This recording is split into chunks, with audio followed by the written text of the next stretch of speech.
சிவம் பரபிரமம் ஆன்மீக அன்பர்களுக்கு வணக்கம். நாளை திங்கட்கிழமை 26/1/26 திங்கட்கிழமை பீஷ்ம அஷ்டமி.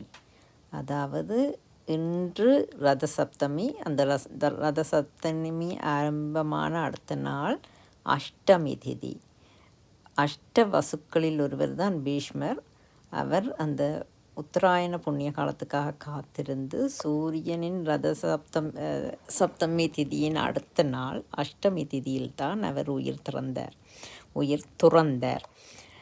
அப்போ அண்டைக்கு அவருக்காகவும், என்றால் அவர் திருமணமாகாதவர், குழந்தை பாக்கியம் இல்லாதவர், குழந்தை என்றால் திருமணமாகாமல் குழந்தை பாக்கியம் இல்லாமல் தந்தையின் 2வது திருமணத்துக்காகவும் அந்த வாரிசு ஆள வேண்டுமென்று அந்த மனைவியின் தந்தை கேட்டுக்கொண்டதற்கிணங்க இவர் தான் திருமணம் செய்யாமல் குழந்தை பாக்கியம் இல்லாமல் தானும் அந்த தன்னுடைய அரச பட்டத்தை விட்டு கொடுத்து தன் சந்ததியும் அதற்கு இடையூறாக இல்லாமல் இருப்பதற்காக சபதமேற்று வாழ்ந்தவர். இப்போ அதால் அவருக்கு பிள்ளைகள் இல்லாததால் அவருக்காக நாங்கள் தர்ப்பணம் செய்வதோடு எங்கள் முன்னோர்களுக்கும் சேர்த்து தர்ப்பணம் செய்வதால் அவரின் ஆசி கிடைக்கும் என்று சொல்லுவார்கள். ஆனால் உண்மையில் பீஷ்மருக்கு தர்ப்பணம் செய்ய வேண்டிய தேவையில்லை. என்றால் அவர் எங்களுக்கு தெரிஞ்ச கதையின்படி பீஷ்மர் ஒரு மனித பிறவியாக பிறந்தார்.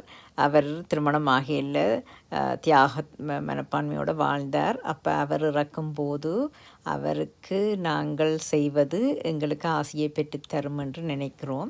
செய்வது நல்லது. என்றால் அது உண்மையாகவே அவருக்கு இப்போ உங்களுக்காக ஒரு ஆள் ஒன்று செய்கிறார், எங்களுக்கு அது தேவையில்லாட்டியும் அந்த அன்போடு செய்யக்கு நாங்கள் சந்தோஷப்பட்டு அவர்களை ஆசீர்வதிப்போம். அதே ஆசீர்வாதம் அவரிடமிருந்து நாங்கள் பெற்றுக்கொள்ளலாம். அப்போ அன்றைக்கு அவருக்கு திதி செய்து எங்கள் முன்னோருக்கும் திதி செய்வது நாளைக்கு சிறப்பான பலன்களை தரும் என்பதில் சந்தேகமே இல்லை. ஆனால் பீஷ்மருக்கு அந்த திதி தேவையில்லை என்றது தான் நான் சொல்ல வருவதே தவிர அது செய்வதால் பலன் இல்லை என்பது இல்லை. சரியா?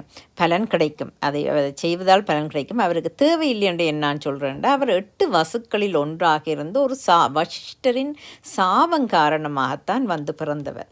சரி, அப்போ அவர் சாபம் முடிஞ்சு அவர் இறந்து மீண்டும் அந்த வசுக்களின் நிலைக்கு போயிட்டார். அவருக்கு ஏற்கனவே அங்கே ஒரு மனைவி இருக்கிறார். அப்போ அவருக்கு அவர் எங்களுடைய முன்னோர்களின் ஆன்மாக்கள் மாதிரி அலைய வேண்டிய தேவையில்லை.